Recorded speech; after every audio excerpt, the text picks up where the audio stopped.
தேங்காய் எண்ணெயை சமையல் எண்ணெயாக வகைப்படுத்துவதா அல்லது அழகு சாதன பொருட்களின் கீழ் வகைப்படுத்துவதா என்ற 20 ஆண்டு கால குழப்பத்திற்கு நீதிமன்றம் சுவாரஸ்யமான தீர்வினை கண்டுள்ளது.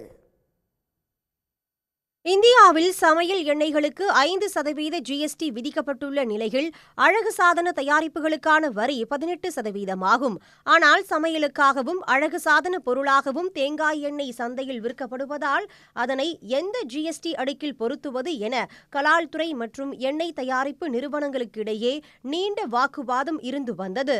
தேங்காய் எண்ணெய் தொடர்பான வழக்கின் விசாரணையும் 20 ஆண்டுகளாக தொடர்ந்து வந்த நிலையில் தலைமை நீதிபதி சஞ்சீவ் கண்ணா, நீதிபதிகள் சஞ்சய் குமார், ஆர் மகாதேவன் ஆகியோர் அடங்கிய அமர்வு தற்போது தீர்ப்பு வழங்கியுள்ளது.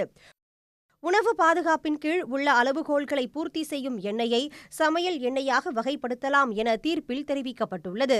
கேசம், சருமத்திற்கு பயன்படுத்தப்படும் தேங்காய் எண்ணெயை மருந்துகள் மற்றும் அழகு சாதன பொருட்கள் சட்டத்தின் கீழ் வகைப்படுத்தலாம் என்றும் தீர்ப்பில் கூறப்பட்டுள்ளது. சுத்தமான தேங்காய் எண்ணெயின் வகைப்பாடு அதன் பிராண்டிங்கை பொறுத்தே அமையும் என்று நீதிபதிகள் கூறியுள்ளனர்.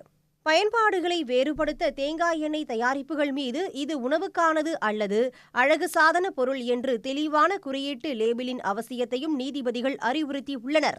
உடனுக்குடன் செய்திகளை தெரிந்து கொள்ள சன் நியூஸ் பெல் ஐகானை கிளிக் பண்ணுங்க.